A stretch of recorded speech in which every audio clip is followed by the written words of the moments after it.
Elisapie Pootoogook, a 61-year-old Inuk elder and homeless woman, was found dead on Saturday morning in Montreal.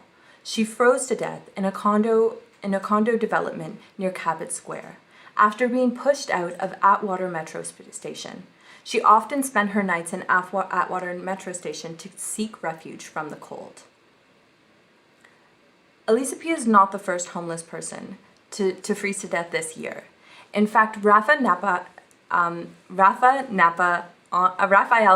Andre, froze to death in January of this year. This was during the curfew regulation. He froze to death in a porta potty near the Open Center, which is located in Milton Park. But cold nights aren't the only challenges that homeless people face. They also face risk of sexual violence, overdose, and COVID risk. In today's episode of Local 514, we'll be covering how colonialism has led to an increased population of Indigenous people on the streets of Montreal, as well as other challenges homeless people face, and what the city needs to do to prevent future deaths among the homeless population and eradicate homelessness in the city. I'm your host, Savannah Craig. Earlier today, I spoke with David Chapman, the project coordinator of Resilience Montreal. We spoke about how colonialism connects to increased homelessness in the city. Let's see what David had to say. Centered. All good to go. Perfect. I'm rolling already. Okay, perfect.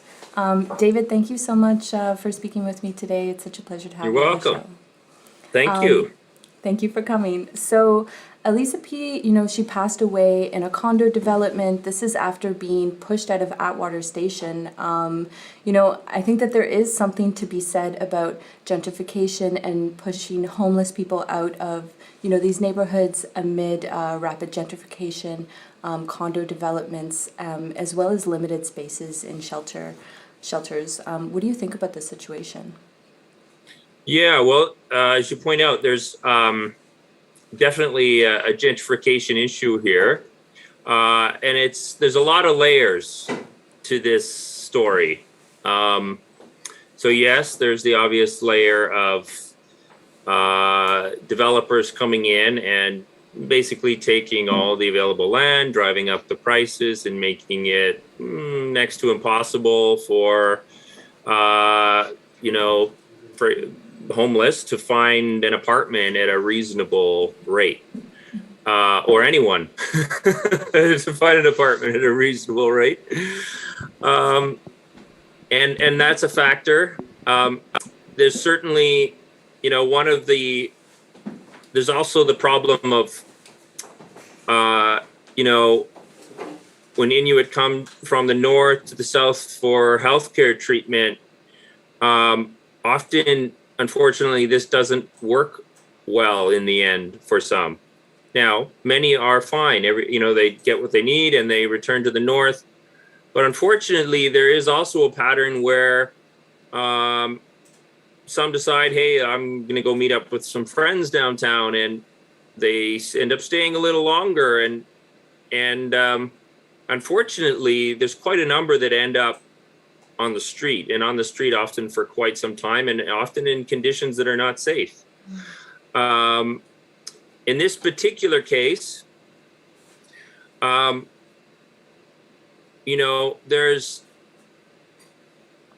the obvious problem of, why is it in modern Canada, in a country that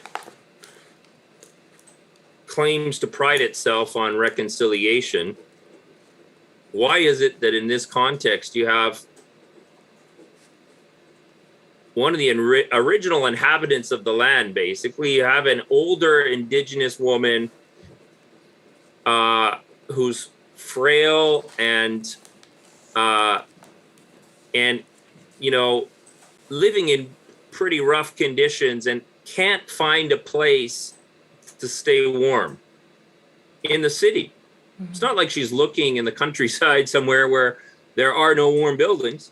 There's plenty of warm buildings. Mm-hmm. But the problem is she can't seem to find an adequate space for her that's warm. And it just seems that this is a problem that should not currently exist. And yet it does exist, and it continues to exist. And I think there's a lot of reasons for why it continues to exist. You know, unfortunately, a lot of them are complicated reasons.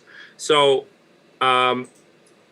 there's a tent in the park, and it's heated, and some will say, well, why did she not, you know, why was she not in that tent? Well, the challenge is that tent only has 16 places. It has very limited space. That tent it's called the Rafael Memorial Tent, after the fellow who died about a year ago of similar causes, you know, and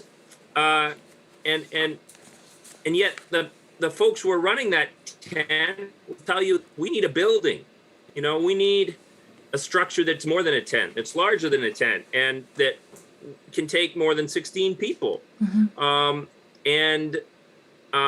You know, and yet when you go out and try and find a building, which we've been doing, you find out that for some reason there's never a building available.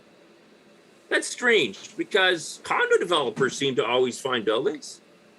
Why can't this population seem to find buildings? You know, the mayor of Westmount in the last week was asked by a group of Indigenous leaders, you know, we're looking for a building for the Rafael tent.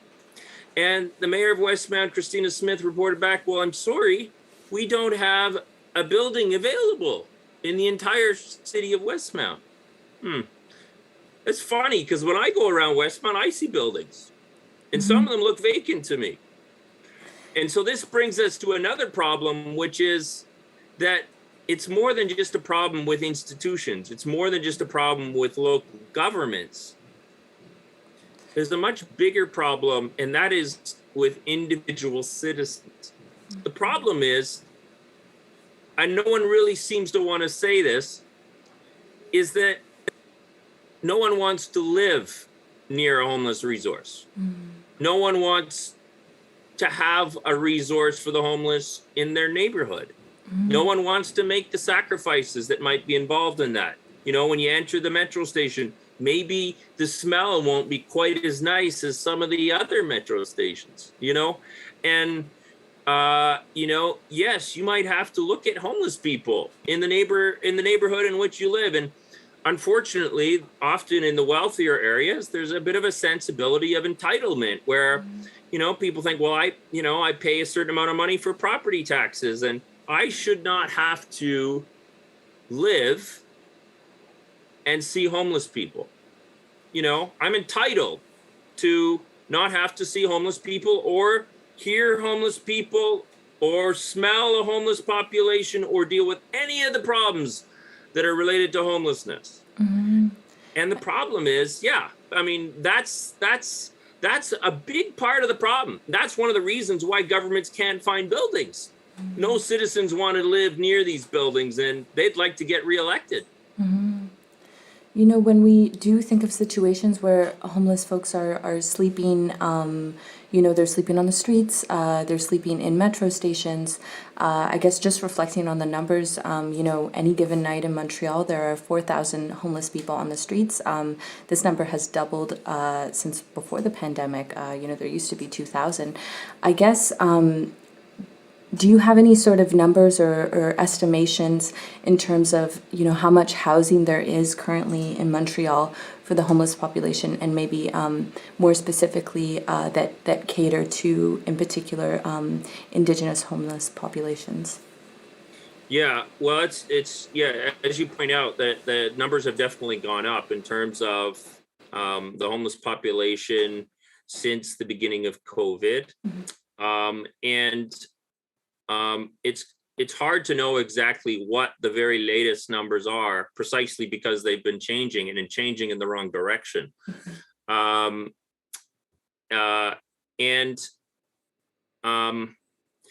we do, without question, and really, if you ask any homeless resource, they'll tell you the same thing, which is currently there's a shortage of space, and particularly for people who are often under the influence of alcohol, or are the most marginalized of an already marginalized population. And so the question is exactly how far are we missing the mark? How short are we? The question is, we're short. Like the reality is we're short. And people come in here every single day and tell me they're having a really hard time finding a place for the night. And we go and we, look at the available options. We try some things. And, if you're lucky, somebody who works at one of the resources and they're able to make something work. But it's definitely a very sketchy time to find a warm place for the night if you're homeless. And there's a reason why, people will try to survive in other places like metro stations or even in a tent under a bridge. It's because there isn't obviously adequate low-cost housing, and there are not adequate emergency services in the meantime. And so that's right, people try and find other alternatives. And so in the last couple months, for example, there's a fellow who's been living under the bridge, and we've been working with him, and recently he's moved into an apartment, and we've helped him make that transition. He doesn't live under the bridge anymore. He never wanted to live under the bridge, but that's what he had to do, because a welfare check for $620 dollars is not going to get you very far in the current housing market. And so there's definitely a shortage, and there's a shortage of both emergency services and a shortage of low-cost housing, both. Yeah. When the pandemic first came around and we were approaching winter, our municipal government, they put forward things like, they started hosting homeless folks in hotels across the city. And I guess, these things were still happening. Homeless people were still on the streets. Tent cities were still being taken down. And, as you mentioned, Rafael Andre, who died in a similar way to Elisapie earlier this year in January. I guess, as winter is coming around, what can we do to not repeat the same steps as last winter? What can the city offer to homeless people that they didn't last winter in order for us not to see a similar circumstance arise again? Well, the first thing we can do is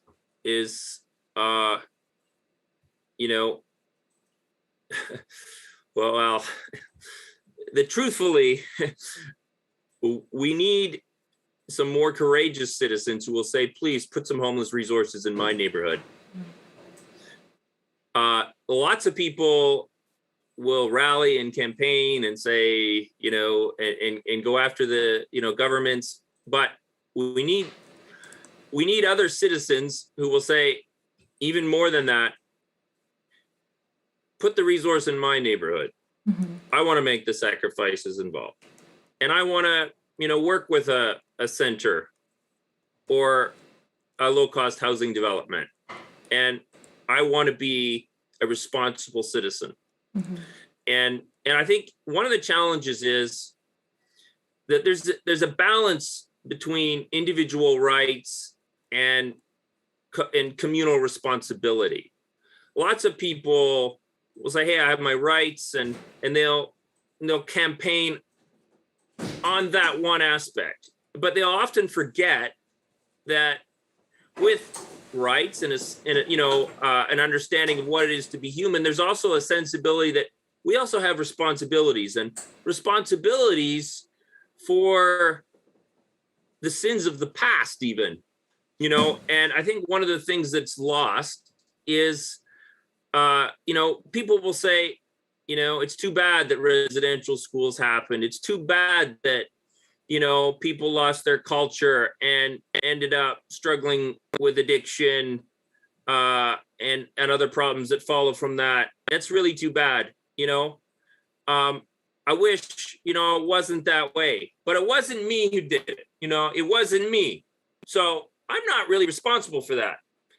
The problem is that it may have not been you, but hate to break it to you, it was your distant relatives.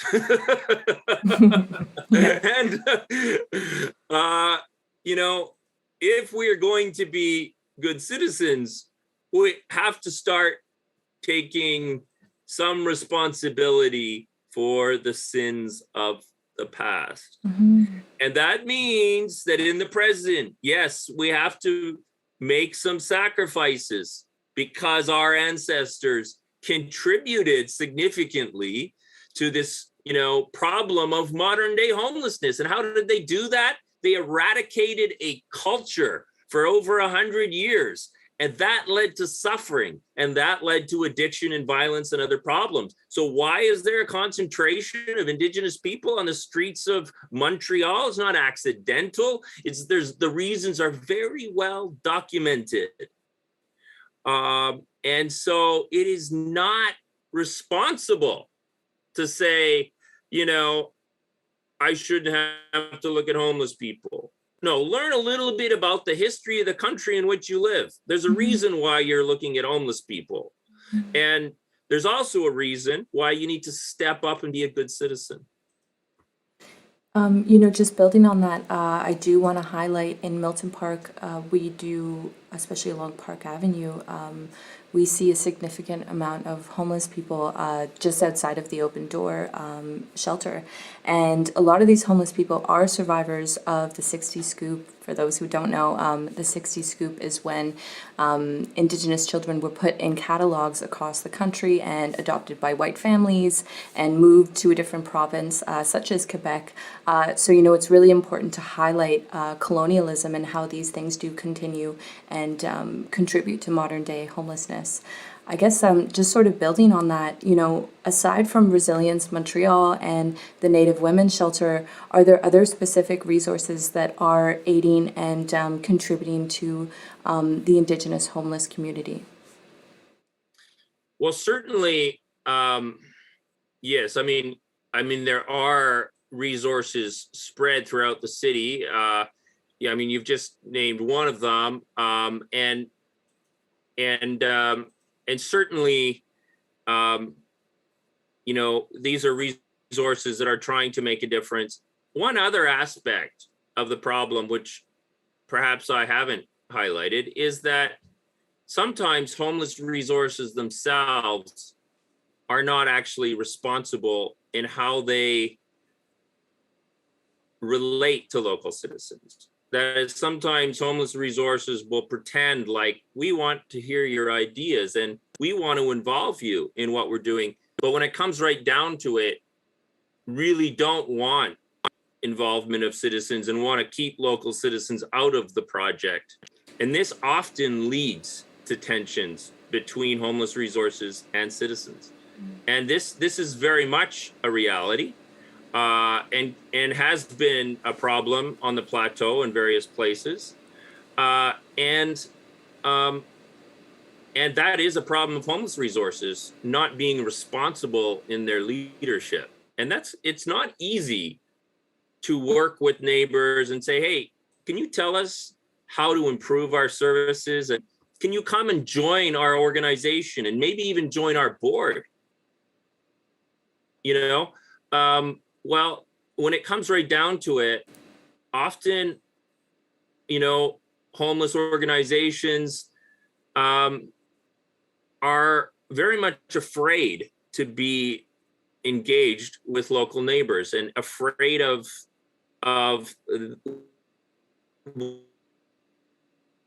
what that conversation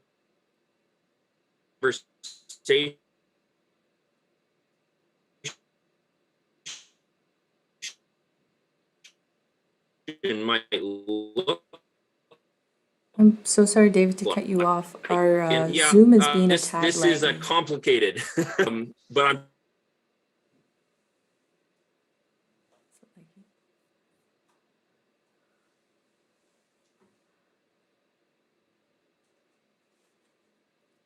You lost them. Sorry, David. We had a wrong little Zoom issues there. I lost you about maybe a minute ago. Oh no. So sorry. I was wondering why you weren't moving. Is it okay to just ask you to repeat what you were going through? Yeah, well, how far did you get? How far was I? It was probably a good minute we lost you. Oh Yeah. no. Yeah, Yeah, I'm okay. sorry Well, about I'll that. just briefly recap. Sometimes uh sometimes homeless resources don't want to engage local citizens. This can be a problem. And it's often a fear from within the leadership of the homeless resource. They're afraid to actually take the ideas of local citizens and afraid of what that might lead to and afraid that they might lose some control and some power, and they're unwilling to make that risk. And but that's disastrous, and I think that's part of the problem that's occurring on the plateau at the moment. um, and it's important to be, to have some courage when you're running a homeless resource, and actually listen to local citizens. Let them get involved. Let them join your organization. Let them even get on your board, and take their ideas and use them. And that means risking, for both the local citizens and for the organization, the homeless resource. And local citizens figure it out when they're talking to a homeless resource, and over time the homeless resource keeps shutting them out. Well, they figure it out, and so the problem is more than just local citizens. It's also, governments. It's also, yes, uh, um, it's also homeless resources having the courage to engage citizens. And it's a complicated issue, but together somehow I think human beings can say, look, we need to take some responsibility for, the sins of our ancestors, and to step up and be responsible citizens and make some sacrifices, and the time is now. Thank you, David. I just wanted to bring up one thing.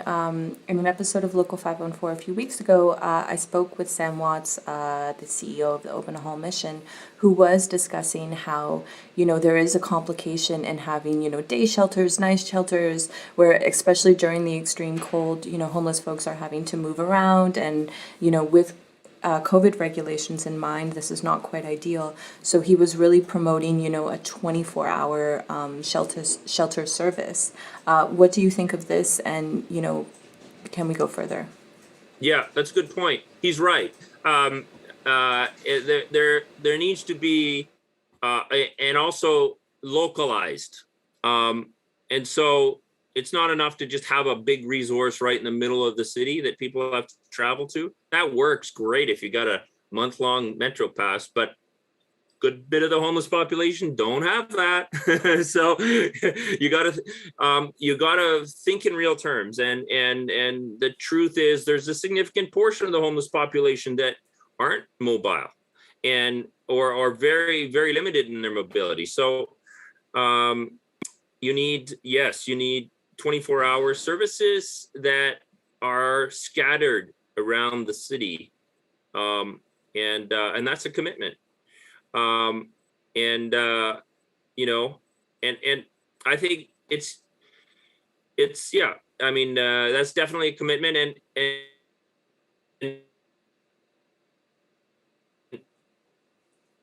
you also need Indigenous addresses.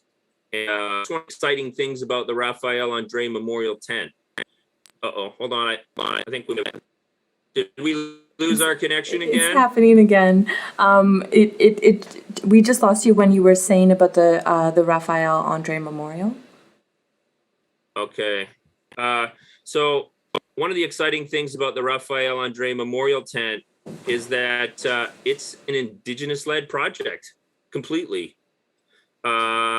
And it's Indigenous communities from outside of Montreal seeing a problem, stepping up, taking initiative and solving it. And that's great to see. And there's no reason that I can imagine why people who live in the area would not celebrate that. We should celebrate that, Indigenous leaders are taking the initiative to put a service like this together, and we should help it happen and help them find a building. And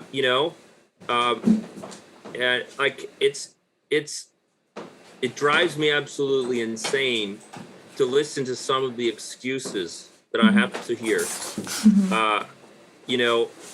which are often just filled with entitlement and very little sense of responsibility for the sins of the past. And it can be tiring. Absolutely. Is there anything else that I didn't ask that you want to share that you think is important to consider, when we are thinking of Elisapie and just, the future of eradicating homelessness in Montreal? Well, I would say if you want to support the Rafael Andre Memorial Tent, you can donate to the Native Women's Shelter in Montreal. I hope that we can move forward and, eradicating homelessness. I'm not optimistic that it's going to be happening anytime soon, precisely because it's related to our past. And unfortunately, you can't get rid of a century of genocide in 10 years. But we can do better than we are doing. And we can both create better emergency services and better long-term housing projects and solutions. And so, I think honestly, if humans just work together on this one and try and be responsible, we can do better. Thank you so much, David. It's been such a pleasure speaking with you today. Thank you. Sorry for all the tech issues. Zoom is always troublesome. Thank you again. Take care, Savannah. I'm sure we'll talk soon. All right. Sounds good. Thanks so much. Bye, David. Bye-bye. Risk of freezing during the wintertime aren't the only challenges that homeless people face. Chris Curtis, journalist at The Rover, a multimedia project by Ricochet Media, joins us to discuss the other barriers that homeless people face. Chris, welcome to the show. Thank you very much for having me. Thanks for being here. So this year, you've written a lot. You've written about COVID outbreaks in shelters, sexual violence and overdose among the homeless community, along with so many other important issues. I guess I want to start off by asking, what was your initial reaction to hearing about the death of Elisapie? It's hard to, I think you almost become, in the worst possible way, you almost become numb to it, You see it a lot, you expect to see it. And I didn't know, I was sad. I knew Elisapie a little bit, and I was sad. I was sad for her family. I was sad for the people who care for her. And then I just got to the computer and it's like, what do you write? What do you write? Another person is dead, and we're probably going to hear the same pleas for help for advocates of the homeless, and we're probably going to get the same kind of boilerplate answers from politicians. And so you look at this situation where people are dying fairly regularly, and these are preventable deaths, and you wonder what it's going to take before people start taking this seriously. And when I say people, I mean, the people with power and money and who could do something. Thank you. I brought up earlier in an interview with David Chapman, this isn't the first homeless person to freeze to death this year. Unfortunately, Rafael Napa-Andre, he passed away in January. What do you think that these deaths highlight in terms of the city's treatment and support of homeless people in Montreal? Well, I mean, we still don't know exactly whether Elisapie froze to death or whether it was a heart failure. For sure, the fact that she was outside didn't help, and it was probably a contributing factor to her death. Well, we don't have a long-term plan on homelessness. That's pretty clear. We need one. The city doesn't have enough autonomy over how to spend money on homelessness, and the city, like, it's a provincial, and it should be treated this way. It's a provincial matter. It falls under the Minister of Health and Social Services. So all the money has to come from Quebec, but there's a government right now that isn't particularly fond of Montreal, or doesn't really see that it needs any support politically from Montreal. So they don't really see much motivation to pouring money into the problem. I don't doubt that they care about homelessness. It's just not a priority of theirs. And when it's not a priority, and when there isn't that money, and I don't just mean for shelters, just, basically, shelters are kind of that last line, affordable housing, which is federal and provincial, subsidized living, transitional housing, getting someone off the street into a home. Sometimes somebody can do it on their own, but sometimes they need social services, and they need help to kind of help them rebuild those tools that maybe they lost when they were on the streets. But on a more human level, I mean, Elisapie and Rafael Andre were both Indigenous. They both ended up in Montreal because there wasn't a ton of opportunity where they're from, or there's overcrowding in houses over there, or just kind of these colonialist forces push you towards the city. And then you arrive in a city that can be very hostile. And that's kind of it. It's that 60% of Indigenous people in Canada live in cities now. And in Montreal, Indigenous people are less than 1% of the population, and they're 10% of the homeless population. So there's clearly a problem, and it requires, I'm kind of rambling, but we need a daring kind of moonshot of a solution for this, because the problem, there is a real possibility that before the end of Valérie Plante's next mandate, homelessness will have more than doubled in the last 4 or 5 years. So that's terrifying. Mm-hmm. When I was putting this episode together, I was thinking about the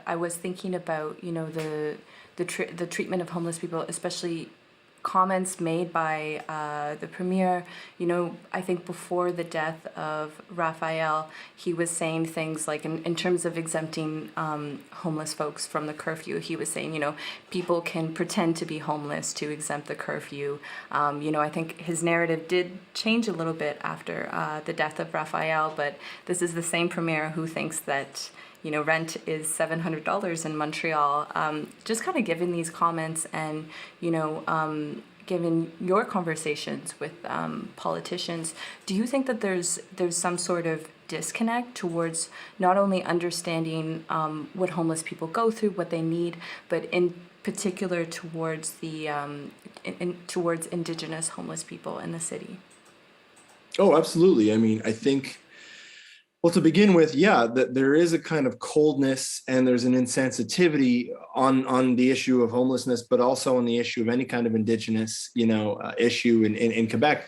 When last month or almost 2 months ago now, when the premier was asked if Quebec could get a holiday for Truth and Reconciliation Day, or for, on basically for Orange Shirt Day, to honor the survivors and the victims of residential school, he said no, because Quebecers need to be more productive, and this is the same government. And then a week later, he apologizes for his insensitivity once he gets called out on it. But privately, this is a government that's it's suing Indigenous child welfare advocates. They're suing them so that Quebec can keep collecting federal dollars for handling youth protection on reserves. And what's crazy about that is, there's all this body of research that shows you that if you transfer control of youth protection to reserves, you're going to get less homelessness. You're going to get less trauma. You're going to get a better outcome in these communities. And ultimately, the weight on your youth protection system will be alleviated. So it's not even really, I don't understand. There's no real practical reason to deny First Nations the control of their own youth protection, unless it's just this ideological thing where you don't think the argument they make is that, you know, Indigenous people aren't responsible enough to care for their own children, and Indigenous people don't have the authority to care for their own children. And it's a very dehumanizing way to look at it, and it's a very paternalistic way to look at it, and it's bizarre, because this same, you know, François Legault is a nationalist. He believes Quebec should be sovereign from Canada, but he won't, you know, it's not, he doesn't want a nation to nation relationship with First Nations. He wants them to be supplicant to him. And so it's like, yeah, you want to build a new country, but you want to recreate the same colonialist dynamic in your own. So it's, I don't know. I mean, I think he's a dollars and cents guy. I think he's someone who's from the world of business, and you know, sure, he's great at running you know, he was probably great at running an airline that takes tourists to Veradero, but you know, Quebec is not an airline. Quebec is not a budget airline. You know, we're not doling out peanuts and Coke in the hallway. It's, you know, healthcare, saving lives, giving people basic human dignity. And I think when it comes to that, it's hard to see his government as a very successful government.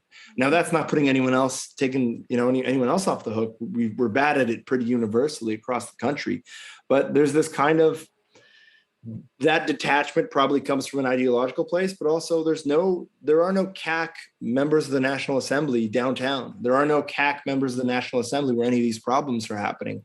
So if you see it as like, well, something that's happening in your opponent's district, we should care less about it, then you're not really a government, you're a political party. And we don't elect political parties, we elect governments. They're not governing right now. Thank you. I just want to speak a little bit about the risk of sexual violence and overdose among the homeless community.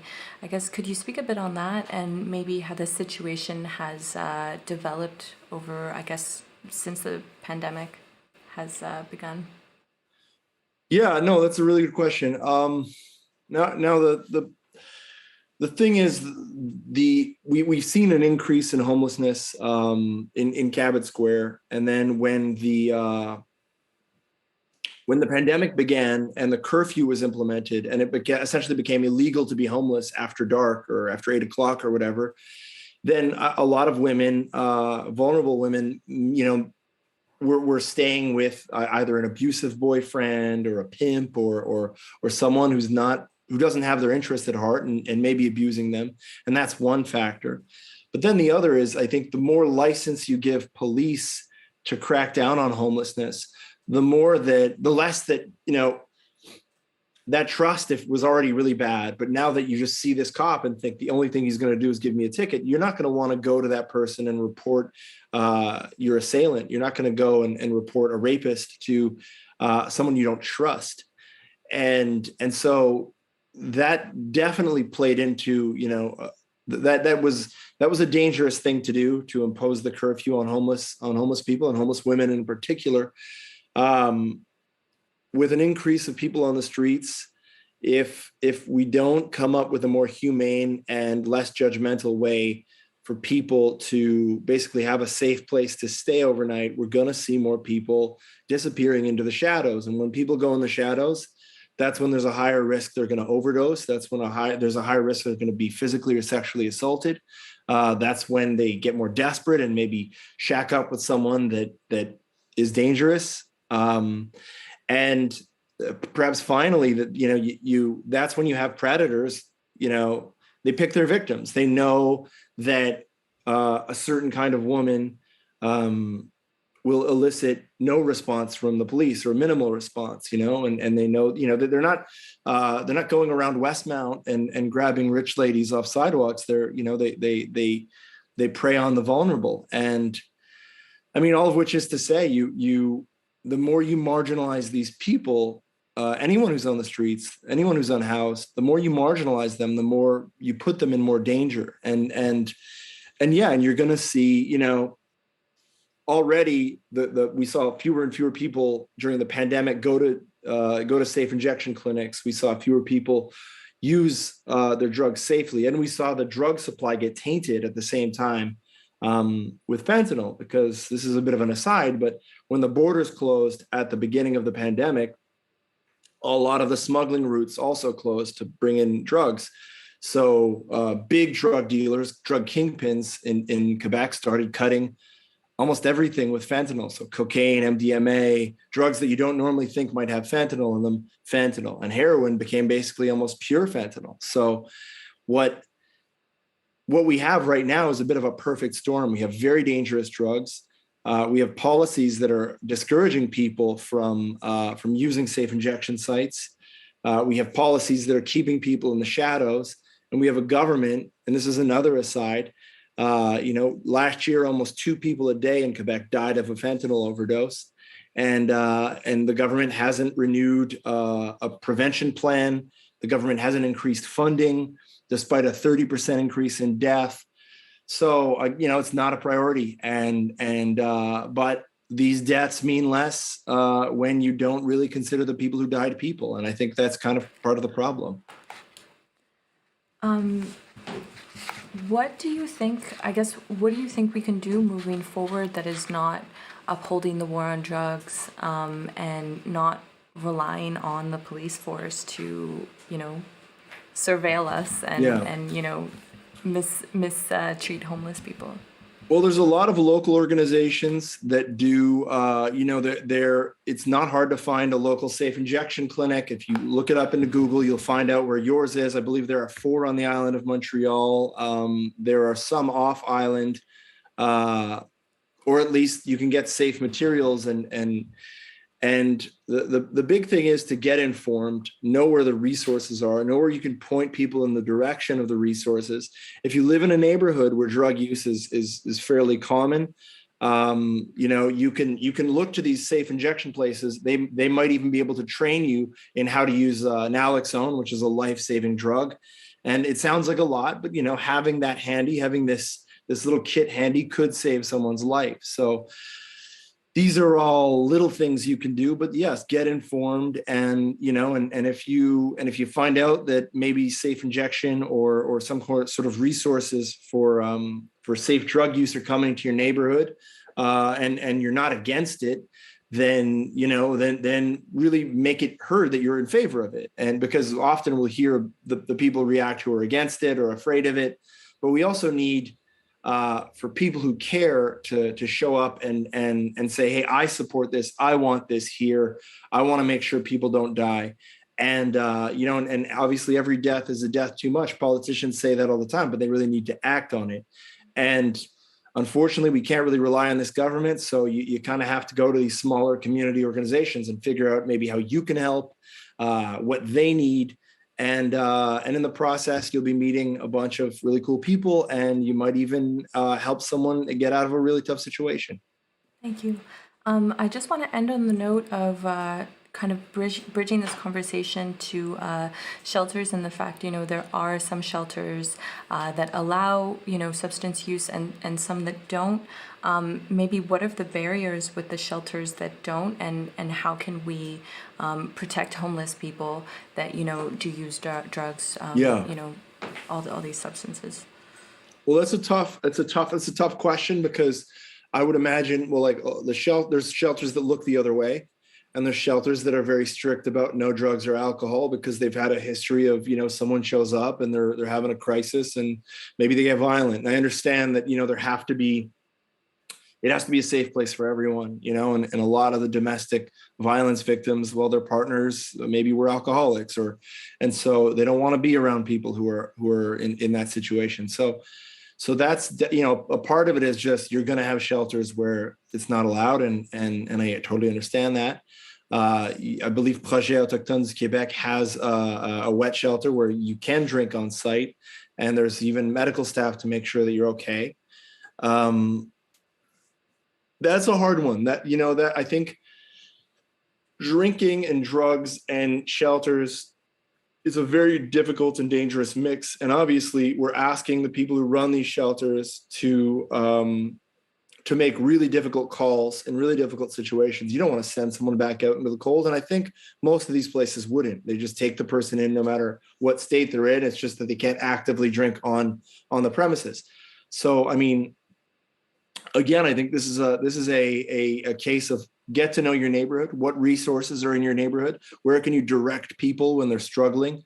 It's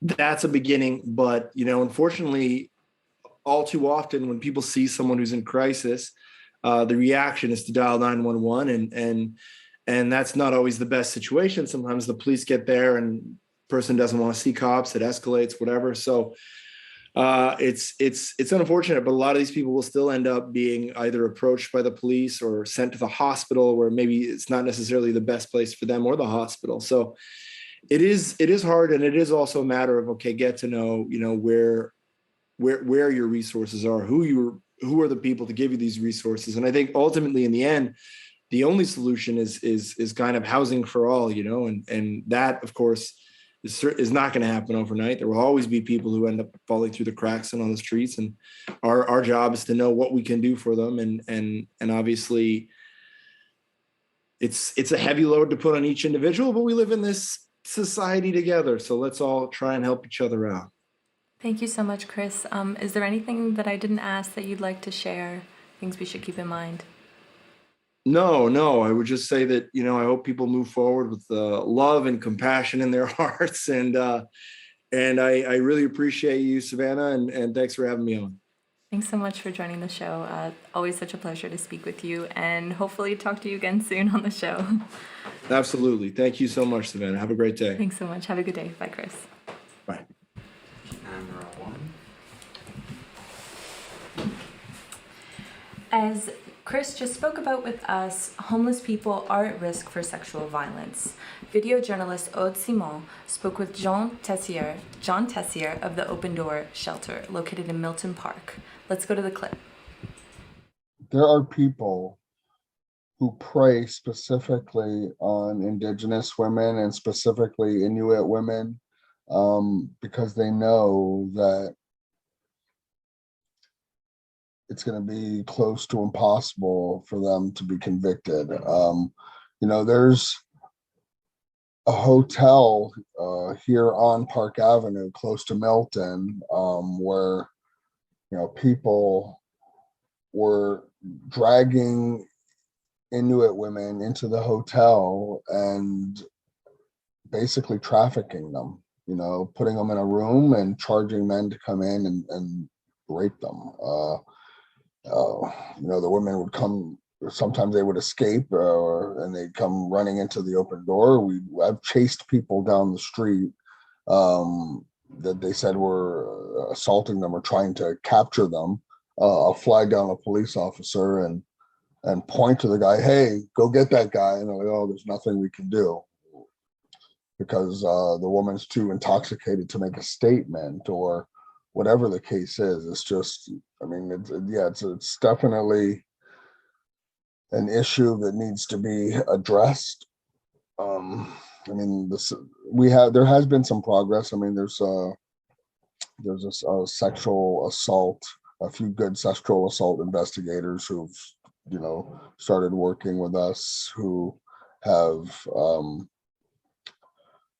who's like trying to think outside the box. They're willing to come here in a situation where the women feel comfortable to make statements. Oftentimes, because it's just a different world when a woman who has a place to live and has a support network around her is assaulted, it's still it's a difficult situation for her to go through. It's a difficult process for her to go through from beginning to end, because you have to give the initial statement, then you have to go give a tape recorded statement at the police station, and there's just so many hoops you have to jump through. Whereas now they begin to come here to do the tape statement, and they're trying to do it immediately after the event, if possible, instead of waiting till the next day or day, maybe 2 days later, like they oftentimes do for the house population, because they understand that we may not know where this woman is in 2 days, or unfortunately for a lot of women, especially Indigenous women on the street, this tragically they become desensitized It's like when you've been raped so many times, that it's almost like if somebody comes and slaps me on the face, if somebody comes and slaps me in the face, yes, it's a traumatic experience, but by tomorrow I'll probably be over it, but that's almost how it's become for a lot of women who get sexually assaulted, because it happens so frequently that it's just like whatever, they move on, and it shouldn't be that way, so there are some good investigators who are trying to work around the loopholes, and there we have helped be a part of getting some convictions for some of those cases. So we're thankful for that, but yeah, it's definitely a situation that needs a lot of work and to be addressed.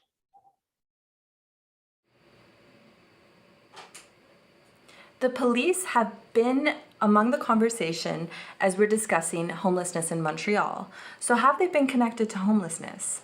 When we're thinking of tent city removals, police have faced funding in order to dismiss and take down these tent cities. Some of these tent cities were located in Milton Park, as well as along Notre Dame and Hochelaga. So how does this connect to homelessness? Let's see what John had to say. As far as the government goes, there's so much more that can be done as far as funding, as far as making spaces available. I just find the priorities are really, really mixed up. They just before the election, the mayoral election, Valerie Plant pledged like $5.5 extra million to the police to help stop gun violence. Yesterday she went and placed flowers at the memorial for a teen who was recently murdered, and of course that's a tragic situation as well. And it's a nice gesture, but I don't think that there's anything in the immediately possible for her to have done to have stopped that shooting. Elisabee's death, she could have directly avoided by giving the funds available, by giving funds to have housing overnight for people in vulnerable situations, by opening up spots. The Royal Victoria Hospital site remains vacant and unused, and people could be sheltering there. So yeah, it's tragic. I believe the government is directly responsible for things like this through inaction. Something needs to be done. The odds of one of us walking, going to work on the metro and, getting shot to death are slim to none. The odds of one of us going to work on the metro and passing by somebody who may freeze to death this winter is very realistic. So there's a lot of impetus and focus put on the gun violence right now and on extra policing, but you need to touch the root causes of number one, what causes violence. So if you can get people housing, if you can get people social services and resources, a lot of the long-term problems will be remedied, and the immediate problems, like people dying in a luxury condo and they had nowhere to go, will also be solved. It's not acceptable that people are freezing outside, that there's no resources for the most vulnerable people in our society. So what are some demands to improve safety for homeless people in Montreal? Let's see what John had to say.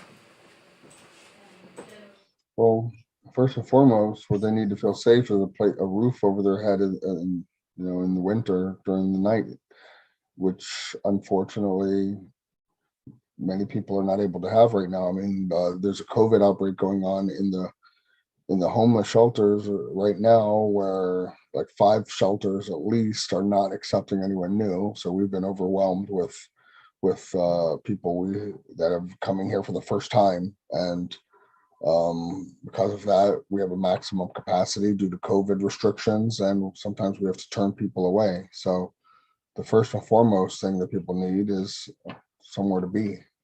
And the shelters are nice.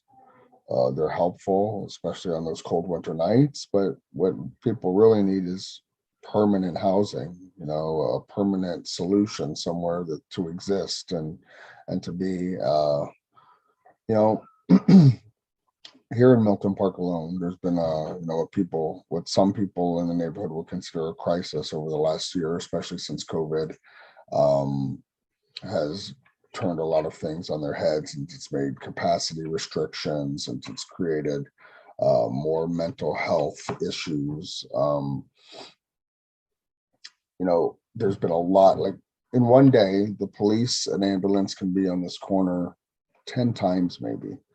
I think of one time when I was outside and I saw two police cars come address a situation with 5 officers. No, 3 police cars and 5 officers. So 2 officers in one car, 2 in another car, and a supervisor in a third car. Then across the street, something was going on. A woman was having seizures. So a fire truck pulls up with 4 firemen, 4 or 5 firemen in it. Then the ambulance comes with 3 paramedics. I mean, just in the span of 10 minutes, you had, 3 different city agencies with 5, 9, with 12 different professionals, healthcare professionals or police, security professionals all on the scene. Think about the money that costs. And that was just one 10-minute span. Over a day, that can happen 5 or 6 or 7 times. I mean, the money that costs when you can just build a residence for people to live and to be and to feel supported and have support workers there on site to help them through crisis. I mean, we're the politics and the government is in a reactionary mode where they should be focusing on how to prevent all these calls from having to be made in the first place. I just feel it's a lazy way to do things. It's like if I have a child who's crying too much and he's screaming and crying and screaming and crying, am I gonna go buy tape to put it on his mouth to keep him quiet? Or am I gonna try to find out why he's crying and address that so that he'll stop crying? To me, that's an analogy for what's going on. They're trying to stop the noise by police and ambulances and all these things instead of addressing the need so that the police and ambulance don't have to be called. And yes, it takes a little bit of effort. Yes, it's not a quick fix. It would take maybe, who knows, a year to build a center and to hire everyone, but that's what needs to be done in the long term. It's what's more compassionate. It's what's more helpful for the actual people that we're here to serve. So yeah. Intervention workers and outreach workers in particular try to meet the community where they are. We have outreach workers along with other outreach workers from other organizations like Plein Milieu and ISWP and Native Friendship Center that they go out and meet people in the streets and build relationships with people, and at the Open Door, we pride ourselves on having relationships with the people we serve. So they open up to us. We know, a lot of them intimately as far as what their health challenges are, and we're able to refer them to the proper places. We do accompaniments to the hospital several times a week, hospitals, rehab centers, things like that. So, just because we build relationships with people, we see them on a daily basis. They come to trust us with their healthcare concerns, and because of that, we're able to direct them to the proper places. Lack of access to hygiene products, to healthcare is something that we've at least here at the Open Door, we've understood years ago is a problem and have tried to address. We have a relationship with an organization called Monthly Dignity that supplies us with all the feminine hygiene products we could possibly need. So, women who come here are never lacking from that, because we understood a long time ago that that was an issue. And as far as access to healthcare, we have nurses, social workers, and a doctor from the CLSC Metro, which is located on St. Matthew and de Maisonneuve.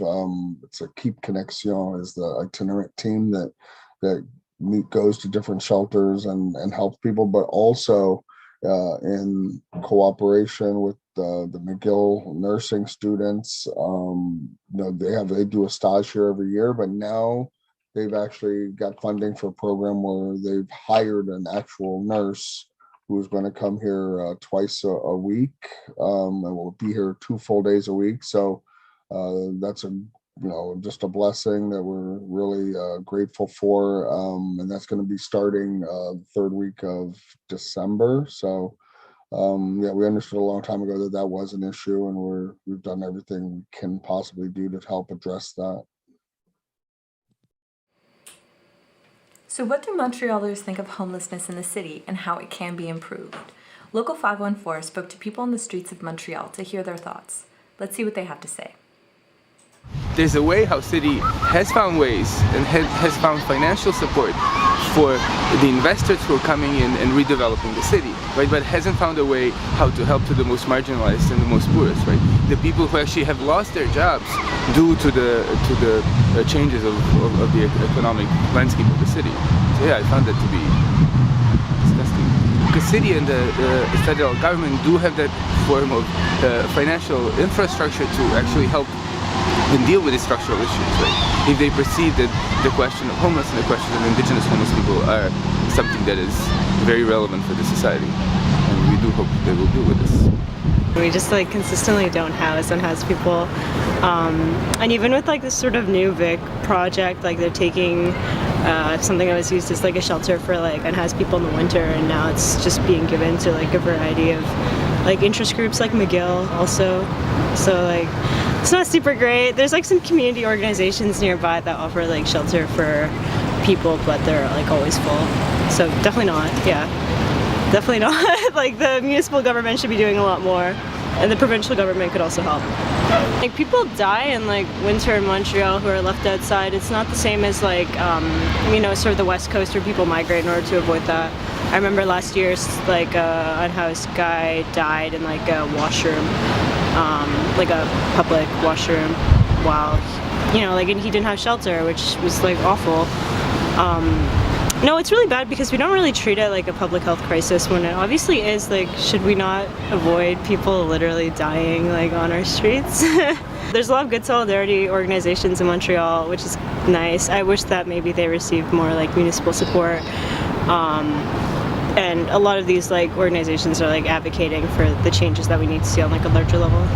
So yeah, I definitely, especially around Concordia at the Metro and stuff, I see homeless people on the street all the time, and it seems like it's a real struggle for them to access shelter. And I wish gentrification didn't make this issue even worse. I mean, especially with the example you said, it's kind of ironic that, I shouldn't say that, that's belittling the situation, but the fact that a condo development, those are often what make housing unaffordable, and then someone tries to take shelter and dies because of that.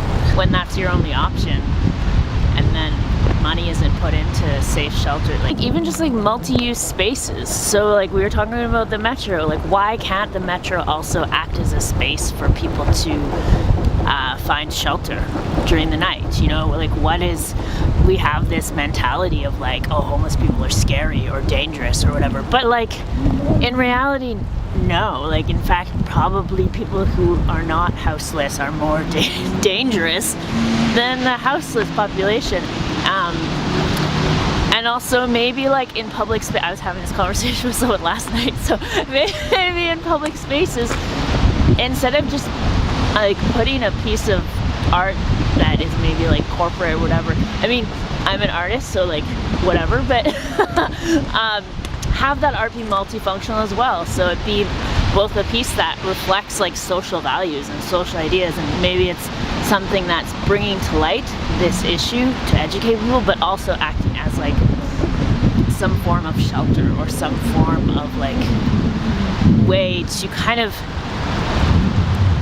I mean, it both is like shelter, but it's also about reflecting that these people have value.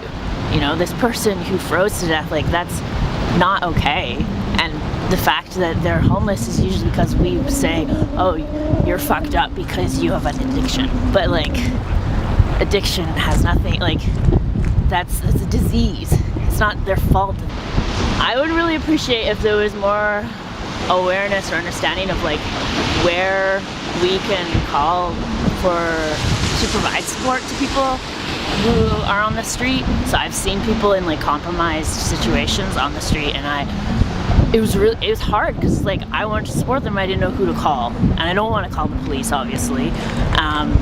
And I even asked people who worked in the social system, friends of mine, and they said there's not really anywhere, like they didn't really know of anywhere either. So just like better understanding of how we can support one another.